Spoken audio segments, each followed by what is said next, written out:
Coming up on the AsOne Leadership podcast. Grief is the stuff that breaks up marriages.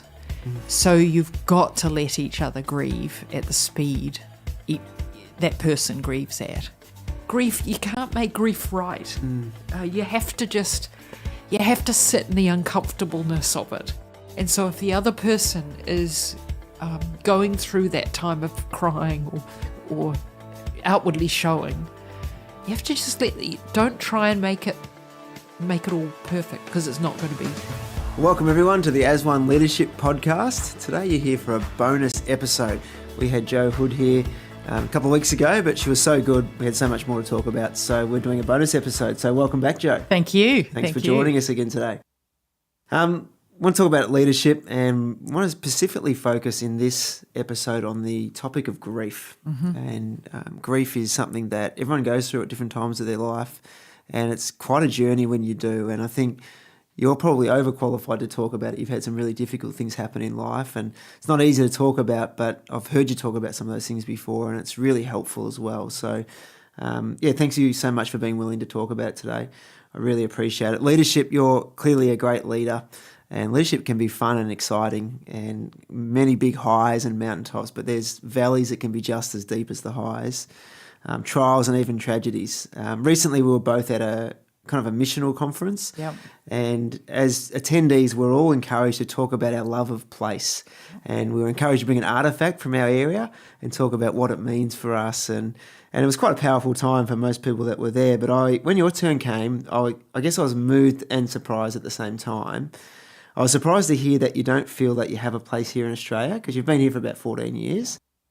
And I was also moved with your passion and love when you talked about your homeland in New Zealand. But there was also an obvious sense of grief, missing what you've come from, as you talked about how much you miss it. So can you tell us, first of all, a little bit about your upbringing and the culture that you were part of in New Zealand? Sure. Well, my upbringing, I'm a Pākehā, so that means white pig, but it's actually a term we hold dear now. To be a Pākehā is okay. So I was brought up in a fairly middle class community, and there was a picture on the wall of our home of this absolutely stunningly beautiful Māori lady. She had a chiselled moko, which is like a tattoo. All here, it's beautiful art. And my grandmother had already died before I was born, and so there was a family, and I want to say a family joke, but not irreverently, a family joke. We would ask, who is this lady? And we were always told, oh, that's your grandmother. Well, I tan well, but I have no Māori blood, unfortunately, in me. And it was actually a photo taken by a great aunt who was the first female allowed into the membership of the Auckland Photographic Society, which was an all-male membership. So it was a very important photograph, really, because it was a marking of time in the Auckland Photographic Society's history. But it was also this beautiful. Her face is just beautiful, and so then 14 and a half years ago, we left New Zealand, and during this time, New Zealand has really grown into its bicultural heritage. So we are a bicultural society. You'll see a lot of te reo and English throughout the country in signs and publications and things. And I had started on a bicultural journey myself, started to really think, what does it really mean for New Zealand and for me as a New Zealander to have a bicultural heritage that I haven't. As a school kid, we did a few poi games and poi songs and stick games, but it wasn't really infused through our education system.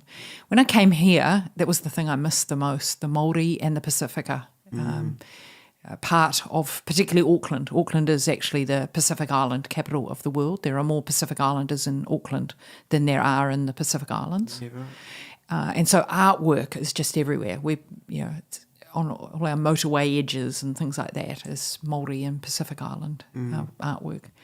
And so I guess I've grieved a certain amount of coming here and just not expecting that I would miss that side of New Zealand as much as I do now. And I embrace it. And I do miss being in New Zealand, and Australia is my home for the moment, but home is very much back in New Zealand. Yeah, so at the start of the last podcast, we explained that you're the director of Mainly Music. Yeah. Is that why you moved to Yes, Australia? it is. It is. Yes, yeah, it okay. is. Yeah, to establish it, to help the church in Australia really see that we were serious about resourcing Mainly Music in Australia. Yeah, okay. So you've talked a little bit about what you missed at New Zealand, and that's what sort of stirred the grief you displayed at that conference, that you just really missed that connection with the culture and the heritage that you had. How do you stay connected to some of that culture now that you're in Australia? And what about family and friends? You've still got lots of family and friends over there. Yes, so my daughter and son are now living in Melbourne. Yep.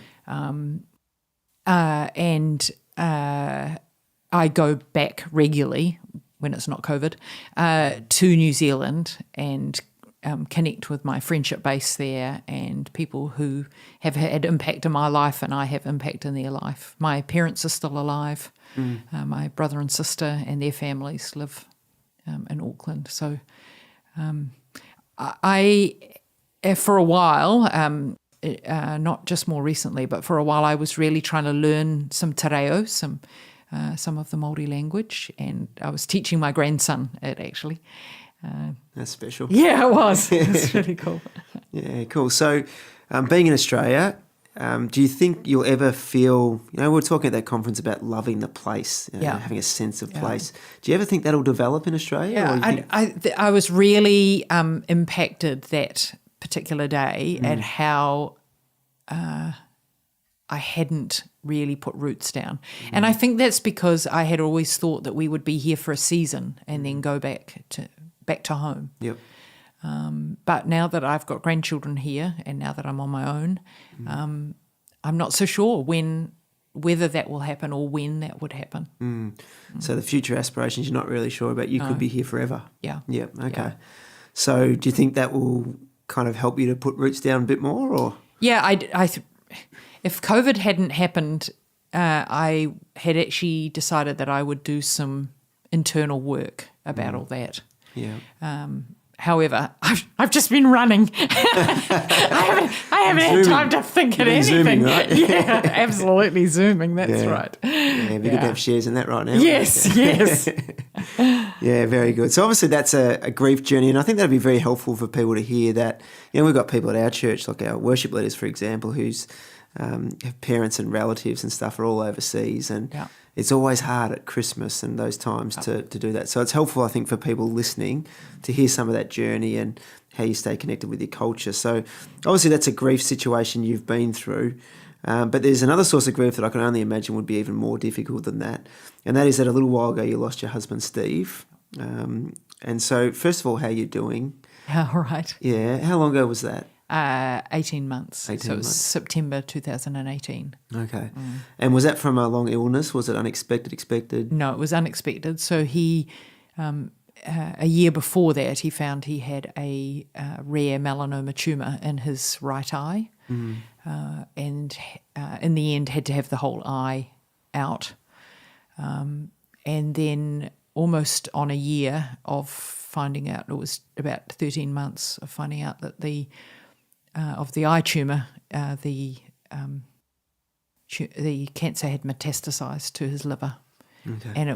And lungs actually, but the liver was aggressive, very aggressive. And so 10 weeks later, he died. Wow. Yeah. That's incredible. So it must be, it must feel like 18 months ago, must feel very fresh, but it might probably feel a long time ago too in some ways. Yeah, sometimes it does, and other times it just feels like yesterday. Yeah, for sure. And so can you take us back to when Steve first passed away? Yeah. Just the impact it had on you at the time. Yeah. Because he, just before he found out he had this rare melanoma tumour in his eye, he was actually made redundant from where he was working. Okay. And so over sort of the next 3 months, he decided, because I do a lot of travel, that he would find a part-time job and travel with me. We were hopeless at holidays. We used to do it when the children were little. Yeah. But as a couple, we have had very little holiday aspirations. So we went to Israel and Lebanon and met my son and daughter-in-law there, and we tripped around for 2 weeks, and we went around the UK together, but I was doing mainly music work, and he'd come for the ride and had a look at castles and old buildings and things like that. And so, yeah, we'd decided that was sort of how we were thinking the next season would be. So it was a huge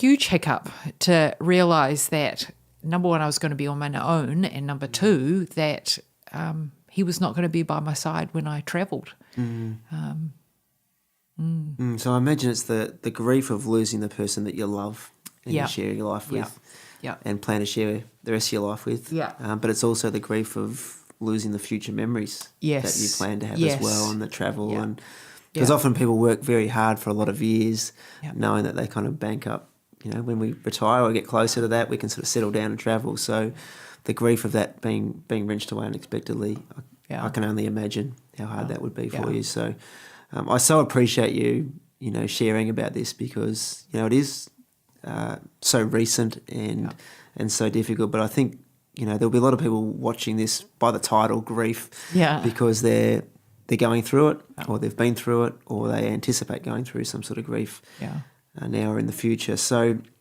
they say grief is like waves, and I've experienced really that is.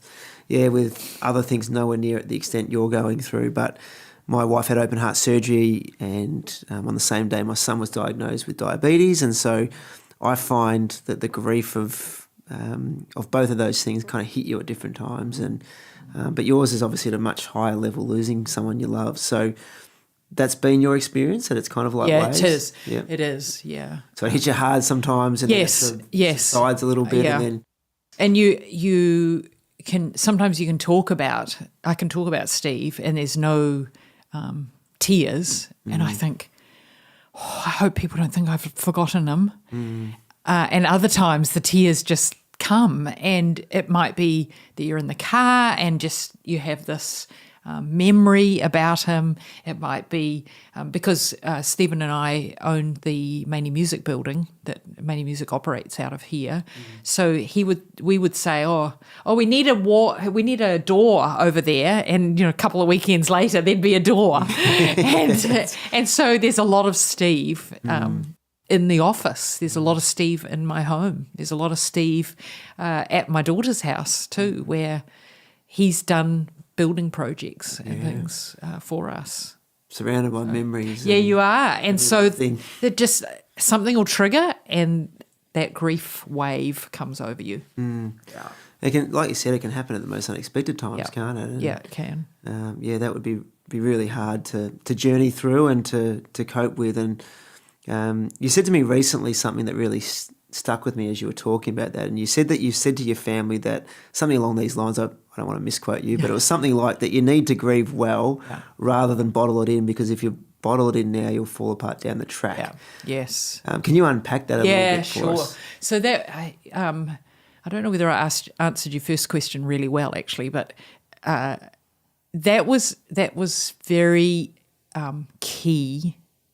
In those weeks following his death, was we've got to do this well. We've got to talk about this. We've got to allow each other the speed at which we grieve to be the speed at which we grieve. So if you don't feel like crying, don't cry. If you want to talk about Dad, talk about him.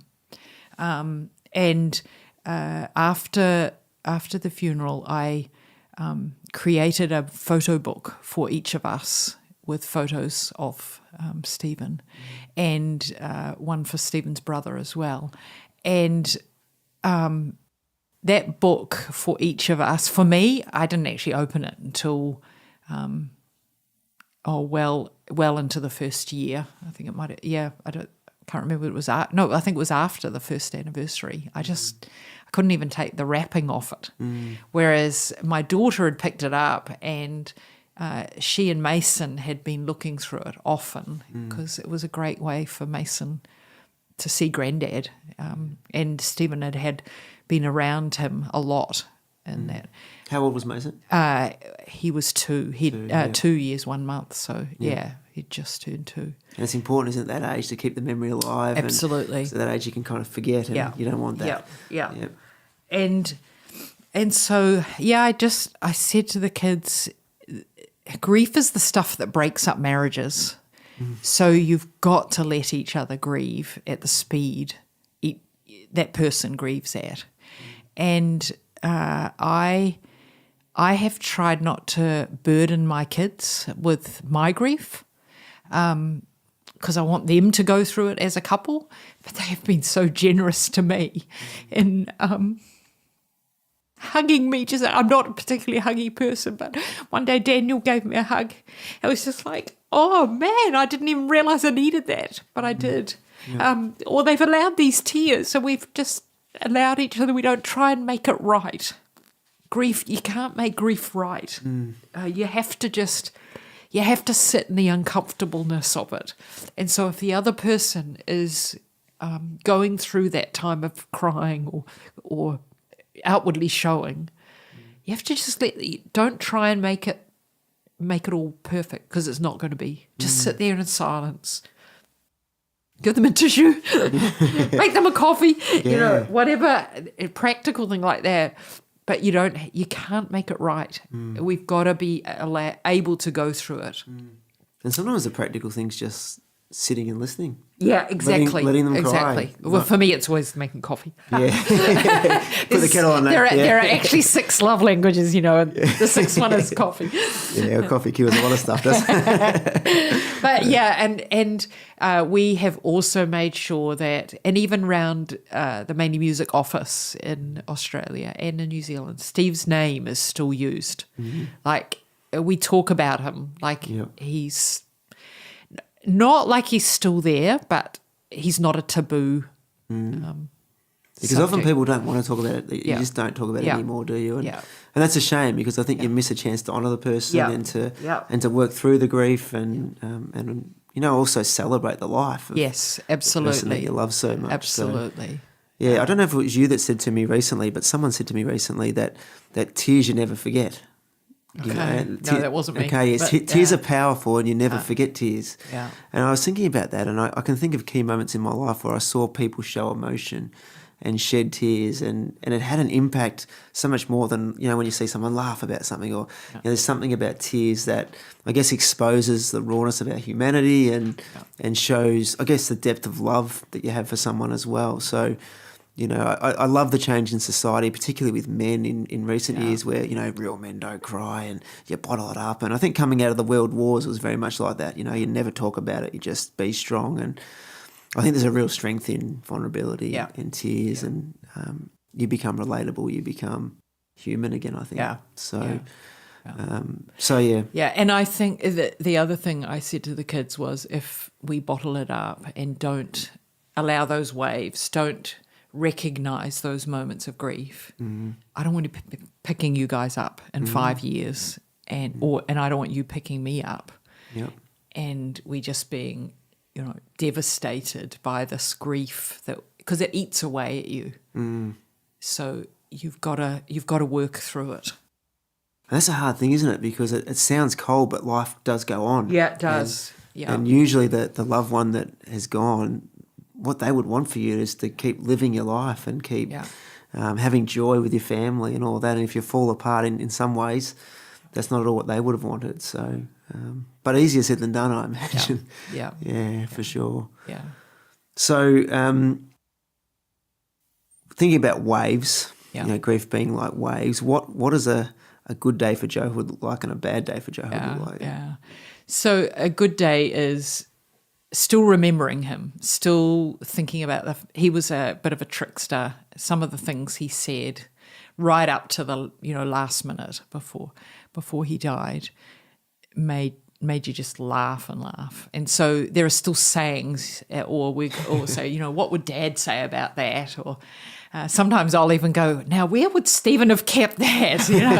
So it's being able to just get through the day, recognizing that he's not with me, but not being blindsided by those waves. There are other days where you just get up, particularly at the beginning of when he'd first died, and you'd had a great day the day before, or greatish, and you'd get up, but there was something missing, and it wasn't because of the day before. It wasn't because anything had spurred it or sparked it. It just seemed to happen, and you went through with a rain cloud overhead. Yeah, that's why the waves analogy is good, isn't it? It is. The wave comes in, yeah, and it subsides, and then it and sometimes it comes in real, like those surf waves. Yeah. So I guess the dumpers come and you kind of feel like you're out of control, and I imagine it's probably a little bit like that at times. Where and that's where the faith factor is. So one of the things that Steve, after the initial shock of being told actually there is no cure, there is an immunity thing instead of chemo that they put in to boost your immune system. We can do that, but it will only shrink the tumour. And then we found out that meant shrink from this to probably this, not shrink. He stared death in the face and said, well, I know where I'm going. I'm going to be with Jesus. Yeah. And so, I will take prayer, but I am not going to become tunnel visioned that, God's going to heal me at the last minute. He might, but actually he might heal me by taking me home. It's the ultimate healing, isn't it? Yes, it is. Yes, it is. And so he was very real about the scaredness, but he was also very real about this is just what it is. I'm not going to ask what if and why me. And so I have definitely not embraced anything like that. I will not ask what if or why me. And I've got this little book here that a friend gave me. It was your main music leader, None Like Him. And she said, because she knew I was a huge reader, and she said, Jo, have you read this book? And I said, no, I haven't. She said, read it slowly. Great book, because I've learned about God's sovereignty, and it's such a hard thing to wrestle with. He gives us free will, but he is sovereign. And so he knew that this was going to happen for Stephen. So he knew that I was going to be here on my own. So what has he got for me? And how can he get you through it as well? Yeah. And I don't want to just be dragged through. I want to live a victorious life, because one day I'm going to see my husband again, but he's just not here right now. Yeah. It's a wonderful hope we have, isn't it, in such tragedy and heartbreak, to know that, I often think about healing, and every earthly healing is wonderful, but it's temporary. Yes, we're still going to die. You're healed to die, where there will be ultimate healing and ultimate hope is found there. Yeah. And so, I think it's a great joy to know that as hard as it is for us to think about, Stephen's better off where he is. Yeah. And it's like what Paul said, wasn't it? To live is Christ, but to die is gain. And so while we're here, we bring every part of us out for Jesus. Yeah. But the gain of eternity, this will pale in its significance compared to that. So, but that doesn't make it any easier for the people left behind. No. The daily struggle of missing someone. So, yes. So thinking about that in the future, and you said, you want to live and all that sort of stuff. How has this tragedy affected your hopes and plans for the future? And what hopes and plans do you have now that may be different than what they were before? Yeah, I don't know that they're any different because I feel very called to my role in mainly music, and it still gets me up. Well, life gets me up in the morning. I just get up because I've got an exciting day ahead. I want to ensure that mainly music keeps moving with culture. So it can't just be the same thing. We're now 30 years down the track. It just can't look the same every year because culture changes and the church changes and your thinking changes. Correct. Yeah, the message is always the same, but the method always has to change. Yeah, doesn't it? absolutely, absolutely. So that is exciting for me. What are the other possibilities for mainly music? As I said earlier, we were expecting to go back to New Zealand. I don't know whether I'll ever retire, but that was on the cards that we would go and live back home. So that's the thing I need to wrestle with. What is that going to look like?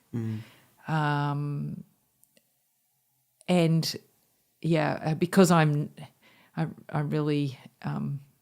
I guess because I'm driven, I just can't see myself lying on a beach reading a book. I might as well just do that at home. It costs a whole lot less. Yeah, well, you said before you've never been good at holidays, so just more of that, right? Yeah. Yeah. I enjoy what I do. So I'm going to keep doing it. Yeah, wonderful. That's great, and that's probably what Steve would have wanted for you too. Yeah. Love. Yeah. Yeah. And he was a big part of mainly music. He sacrificed stuff for mainly music. He wanted to see the local church use mainly music for its purpose and mainly play. And so to keep going is to be part of his dream as well, really. Yeah. So it seems like overall you have good days and bad days, but you're going pretty well overall, considering you're only 18 months out from a huge tragedy. What about the rest of your family? How are they all going? They're doing well too. Yes, yeah. Rebecca and I, so that's my daughter, we seem to travel. The waves seem to hit us at the same time, and it's quite funny how that happens. So, she was pregnant with my granddaughter when Stephen was unwell, and so Riley is Riley Stevie Jazua. Beautiful. Yes, yeah, and. They're good, but like me, they're pressing in on making the grief something that they walk through. In Psalm 23, it says, "Though I walk through the valley of the shadow of death," and I remember somebody saying, you don't pitch a tent, you don't stay. For longer than you need to. You need to keep walking. You don't crawl through either, do you?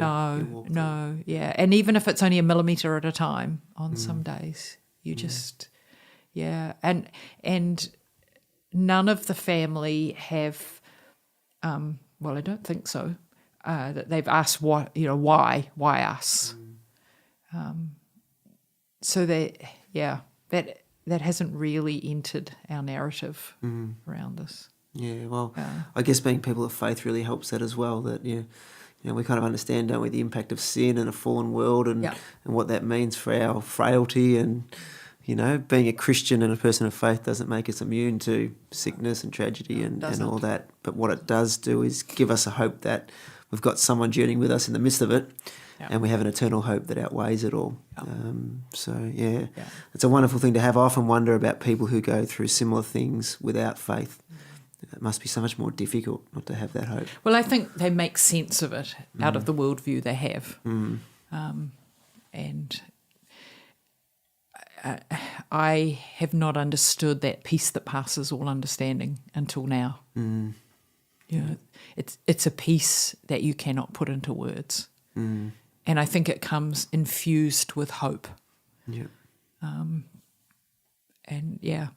I've felt that as a really tangible part of the grief process. I remember when we spoke to Bill Brown, he talked about losing his wife in 2009, and he said he felt like he had grief all packaged, and then he realised he didn't. Yeah. So much more to, unfortunately, learn about it and grow through it. So, yeah, I'm sure you've learnt a heck of a lot in the last, ever since Steve had his accident, first of all, then the illness, and then obviously passing away, but there's probably still a lot on the other side to keep learning in the journey. So. Yeah, when Daniel got married, he and Carly got married in Hawaii, and we'd gone into Barnes and Noble over in Hawaii, and I'd picked up 3 books, and we were there for 8 days, and the first 2 days I read 2 books, and then the third day I picked up the next book I'd picked up, which was In Pursuit of Slow, and I thought, I better not read this in a day. It's been the rest of the week. And I realised that in the time frame from Stephen's eye, having issue with his eye, that I had already embedded some slow practices in my life. And when I was driving around England in January, February 2019, it just hit me that God had actually prepared me with that, because I was able to be slow inside. It wasn't always, there was still lots of output, but it enabled me just to travel that year and a bit, and be okay just to sit and wait for things to happen. And then in the year that when he got unwell, I can't remember, I think it was in 2018. Yeah, it was the year that he died. At the beginning of that year, God said to me, stay in the moment. And so I tend to be a person that will run a meeting and then go, okay, right, everybody out the door, get going. But I now go, right, is there anything else? Is there anything else we need to discuss? But I realised I stayed in the moment with Steve, and it enabled us to have a lot more time together. And hence memories, I imagine, too. Yeah. That we often miss when we're rushing around. Yes. So I really like what you're saying about staying in the slow. I think something I've been pressing into a lot as well, because I look at Jesus' ministry and I really believe that he ministered from rest rather than what we do, and that's rest from exhaustion. So when you say you've built in some of those practices in the last couple of years of slow, what are some of those other than, lingering in a meeting or being in the moment? Are there other things that you've done to... Yeah, so realising that if you miss a green light, it's not actually going to put a whole lot of extra time on your journey. Yep. And it's about what happens in here or in your head and heart. It's about not stressing about things. The slow movement is not a faith-based thing, but it makes a lot of sense about just taking life a little bit slower and enjoying the moment instead of rushing to the next place. And it's often that it creates that angst inside of you, and you think, well, at the end of the day, what's going to happen? The whole world's not going to stop just because I'm 5 minutes late for a meeting. You don't do it on purpose. Yep. I love, someone once said that Jesus meandered with purpose. Okay, yeah. I love that. So he wasn't purposeless. Obviously, he had the greatest mission in history. Yeah. But he meandered and he was interruptible and he never seemed rushed and all that. Someone died, I'll get there in a couple of days and resurrect them. But for now, I've got some other things to do, so he was relaxed, and I think that's something that we can all learn from in a crazy, busy world. But, sometimes tragedy makes you reassess, doesn't it? I think COVID at the moment, it's not a tragedy as such, is for some people, but it certainly is a difficult time, and I think a big part of it will be the reassessing and hopefully getting healthier rhythms on the other side where we can have those slow moments, those powerful moments, kairos moments with God, and times with family that maybe we haven't had because we've just been so busy. So you've covered some of this already, but just to finish up, if there's anything else you wanted to add, what are you learning about yourself, your family and God through grief? what I'm learning about God is his omnipotence. You know, that's come through this book. And then she wrote another one, In His Image. And now I'm listening to a book by Grace Observed, or Grace, something about Grace. And the guy he lost his mother, wife, and youngest daughter in a motor vehicle accident. And his 3 children and him survived. And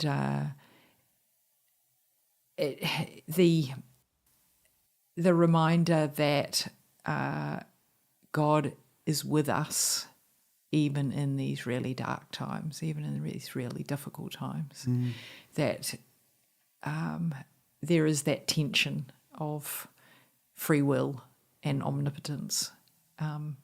And this guy the book I'm listening to, Jerry somebody, he says, I don't know that I'll ever be able to make sense of those two things. And I thought, yeah, that makes a lot of sense, because it's that God perspective that our human brains just would explode with, getting a human handle on. I'm learning about myself that I'm okay, that I'm going to be okay, that God's got this. I'm learning that I can still lead, and I need to find safety in some people, because I don't want to overshare, because I've got nobody to talk to. I've now got 2 kittens, but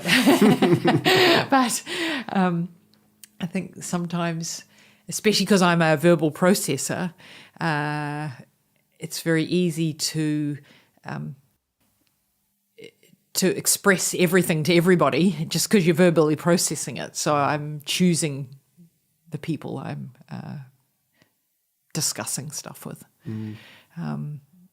I don't need to blurt all that out all the time just to process it. Or on a podcast or anything like that. Yeah, no, definitely not on a podcast. And I'm learning that my kids are amazing, that they, my in-law kids, are really precious to me, my daughter-in-law, my son-in-law.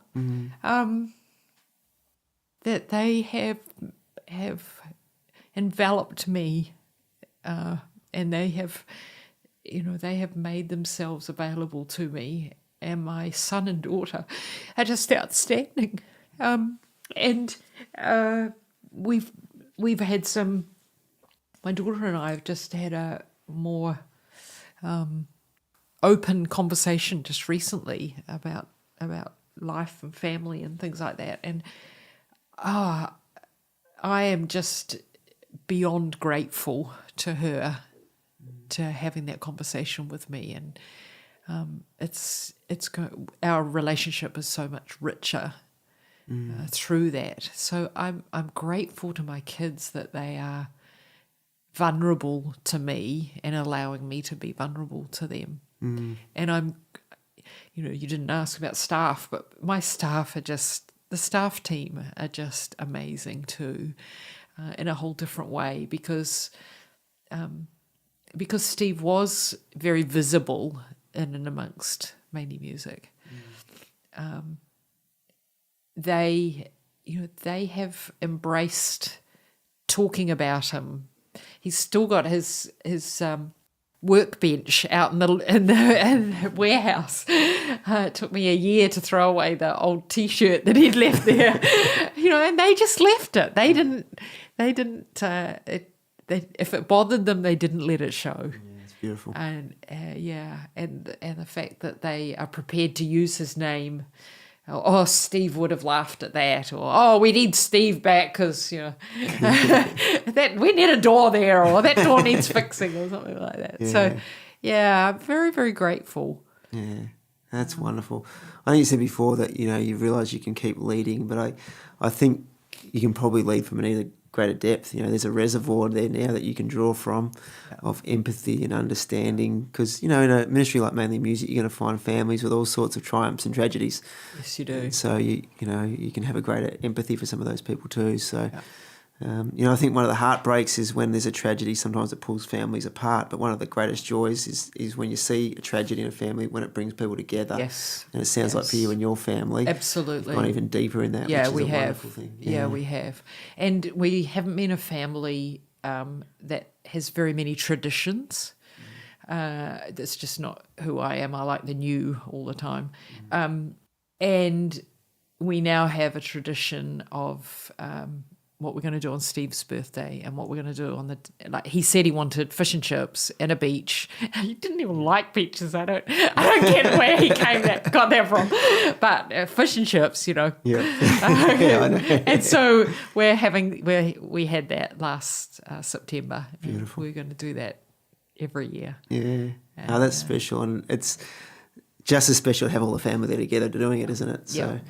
Yes, that's one. I'm sure it's a time of reflection and laughing and joy and memories and tears and sadness and stuff as well. Yeah. So I would say the other thing I've learned about myself, because I work pretty much every hour God gives me, other than I try not to do that on Sunday. Grief takes it out of you, and all of a sudden you just feel whacked. And I just learned to shut the laptop up and go to bed. Whereas pre this situation, I would have just pushed through. I feel a bit tired. Nah, I'll be all right. But you have to listen to your body. I haven't been good at doing that. You have to do that. Or the other side of when you're getting up in the morning, you're just so tired and it's this blur and that's part of your leadership too, of just saying, actually, no, I can't do that. And maybe helping other people to do that too. Yeah. Get that sort of rhythm for them as well. Yes. Because we have a responsibility as leaders, don't we? The people we're leading to help them form healthy rhythms as well. Yeah. We model that. Yeah. And you say you learn the empathy. It just takes on a whole different level. Like even if you're an empathetic person, if you've got that EQ quite high, it just goes to another level. Yeah. Because there aren't enough words for death and for tragedy, and so you have to allow people space just to work through and push them when they need to be pushed. Like you can't camp in the shadow of the valley, but just be really servant-hearted.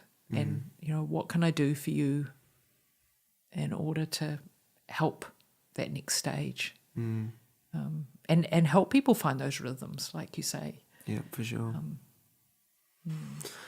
Well, Joe, I can't tell you how much I appreciate you. Thank you. You said in the previous podcast that you're a strong woman, and I think there's no doubt about that. And it's inspiring to hear what you've done, not only with Mainly Music, but the way you've travelled through grief, the way you've been with your family, and the way that you're willing to serve us by sharing that journey. And I just know, absolutely know, it's going to be so helpful for people listening. And grief is probably different for everyone, but there's probably a bunch of universal lessons that people can learn from other people that have gone through it. So thank you so much for being willing to share it with others, and I'm sure they'll be blessed through it. So thank you. Really appreciate you having being on the podcast again. So thanks a lot. Thank you.